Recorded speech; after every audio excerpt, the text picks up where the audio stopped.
Hello and welcome to Dish Shelved with Adam White. Today I'm going to talk about some diversity in comics with a Milestone Compendium 1. This was produced by DC Comics but mainly by Milestone Media. DC just published it.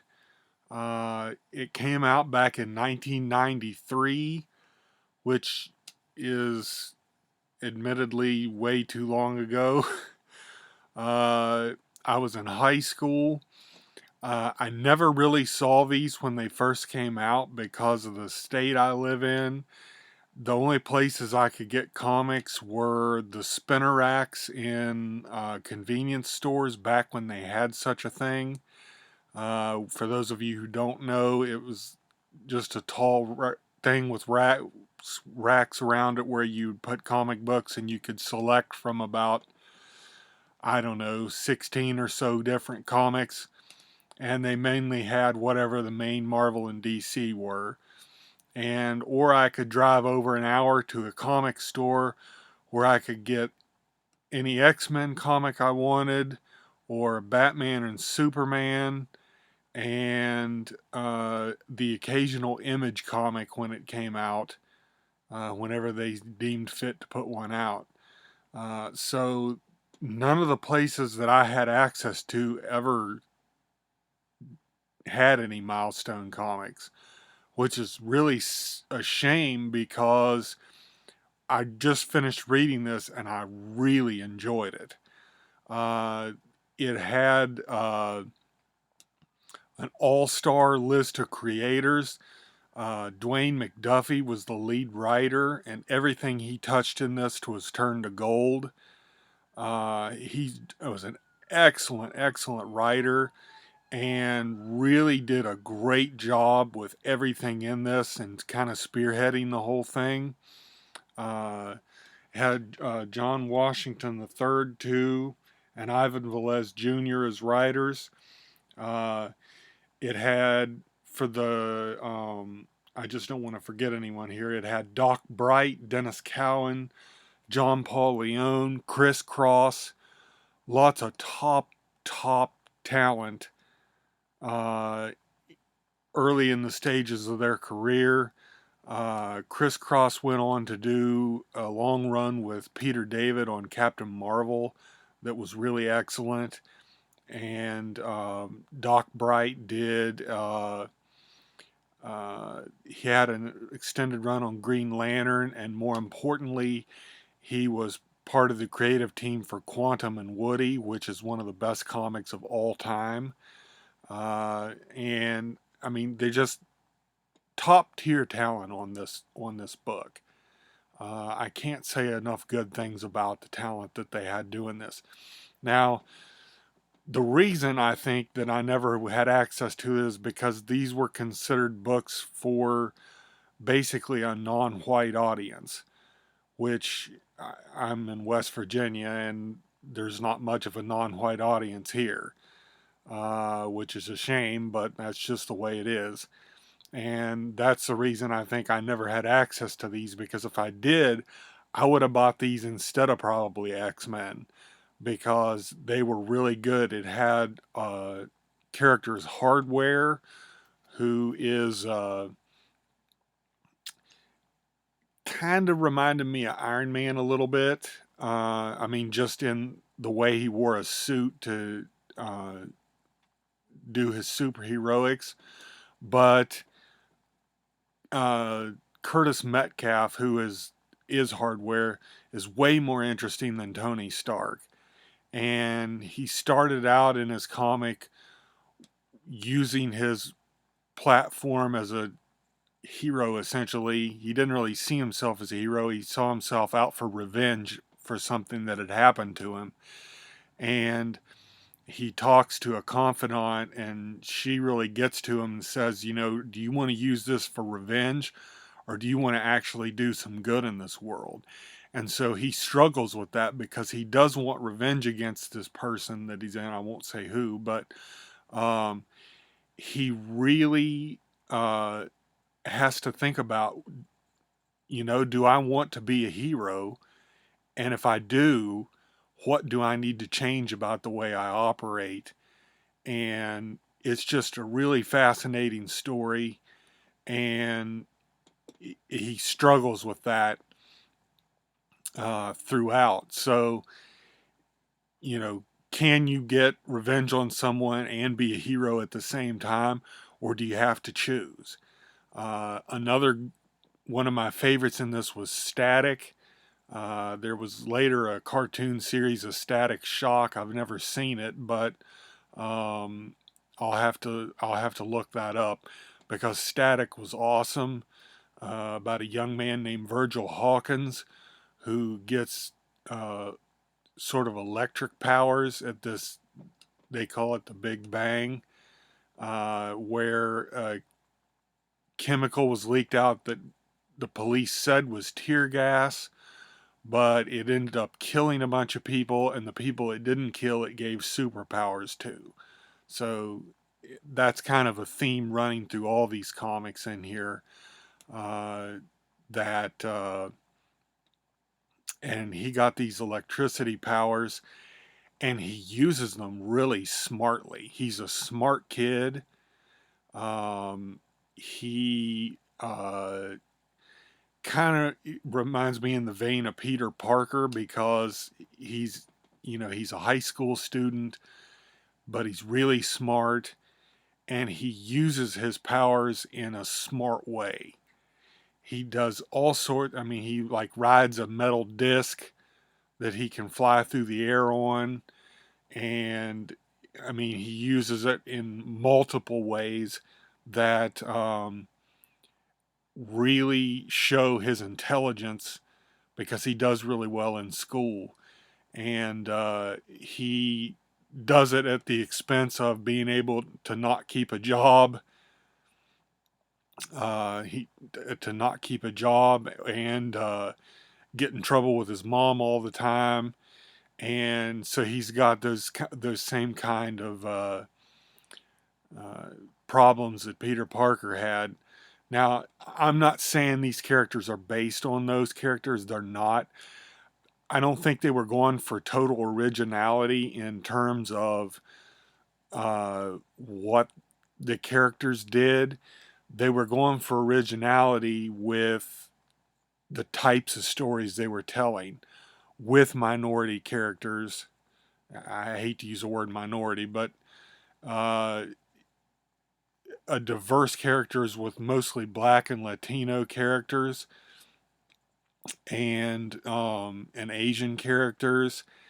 Another comic in this was Icon, who's kind of like the Superman. I hate to make a comparison, but he came from another planet, except uh, was he showed up on the planet when slavery was going on, and was obviously a black character, so he started out as a slave, and eventually he just lived so long that he kept saying he was his own son. That's not giving anything away. They talk about that fairly early in the comic. But he's got amazing superpowers, and he teams up with this teenage girl who has some powers that he gives her a belt that gives her some powers. And she is the one that talks him into being a hero because she witnesses his power when something happens.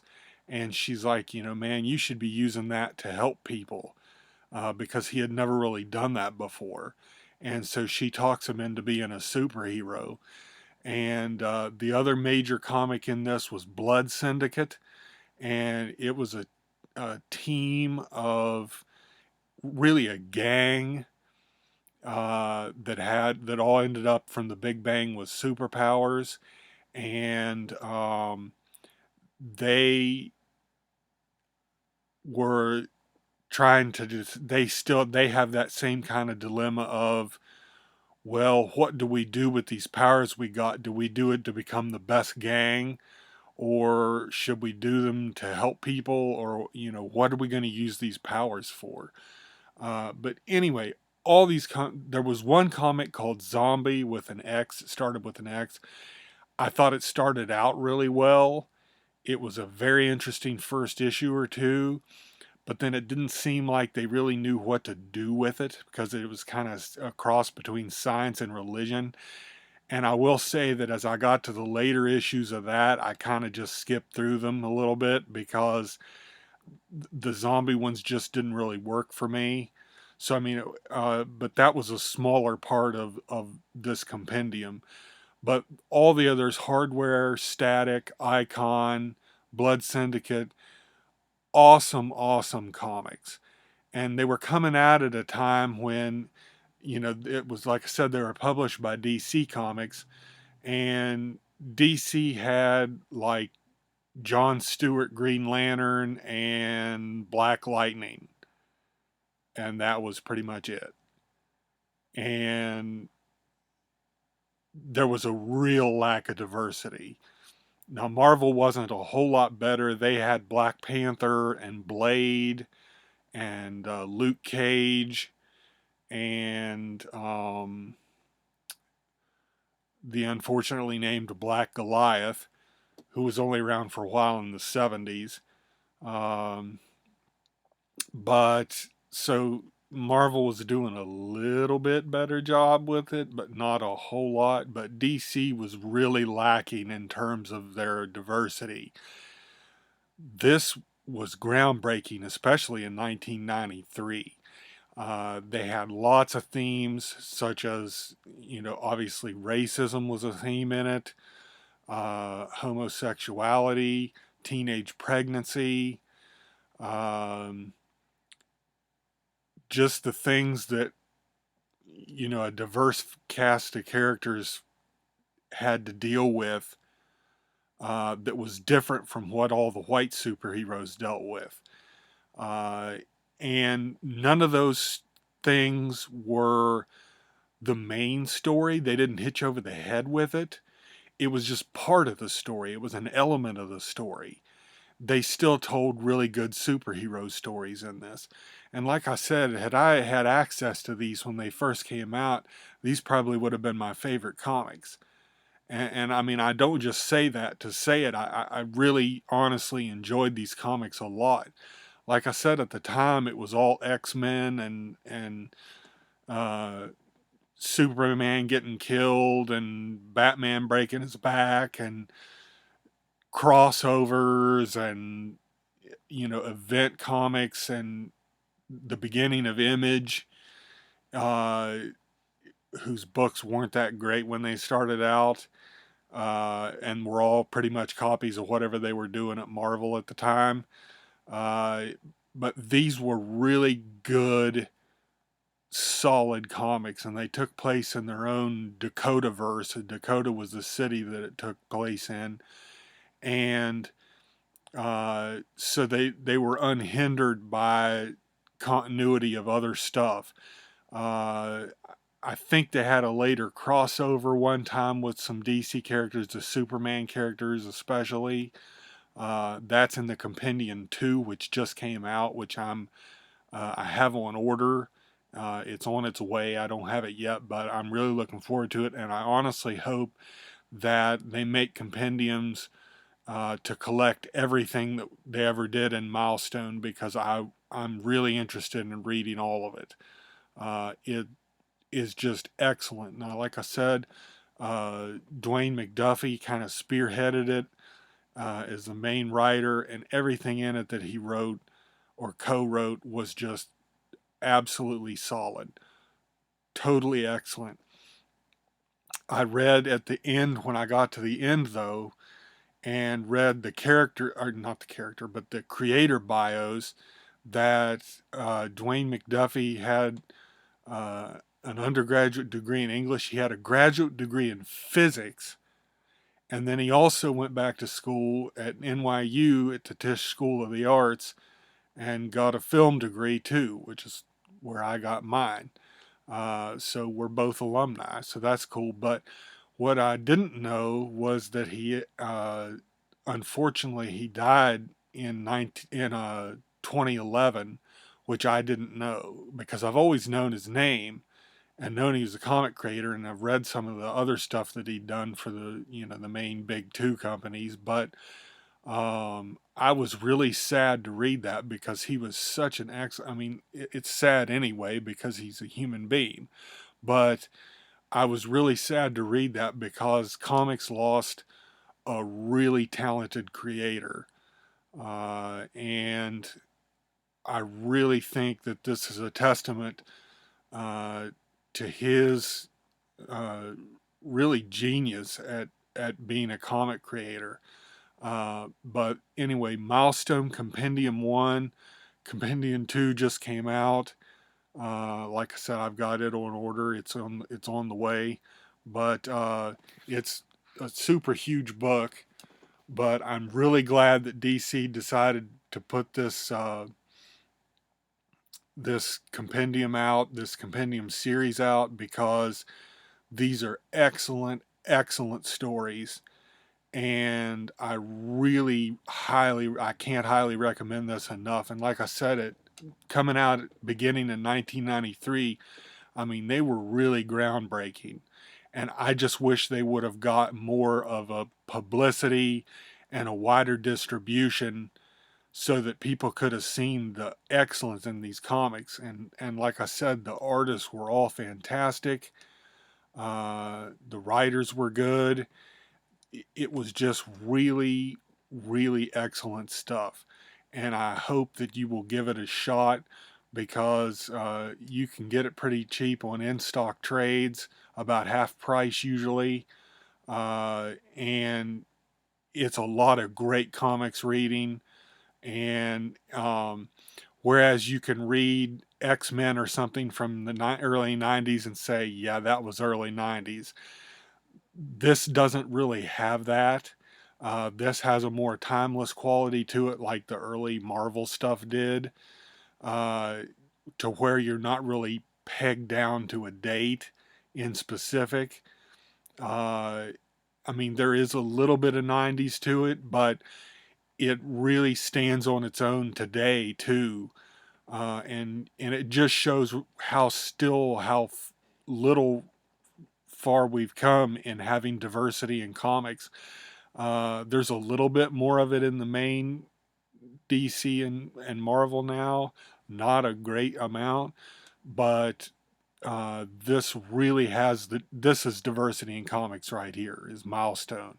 And they're starting up some new Milestone comics based on these characters again, and I think they might take place in the regular DC universe now. But so I'm going to give those a shot too. But really, really excellent comics. I can't recommend them enough, especially if you're interested in having some diversity in your comics. And so Milestone Compendium 1 and Compendium 2 are out now. Check them out. Really great stuff.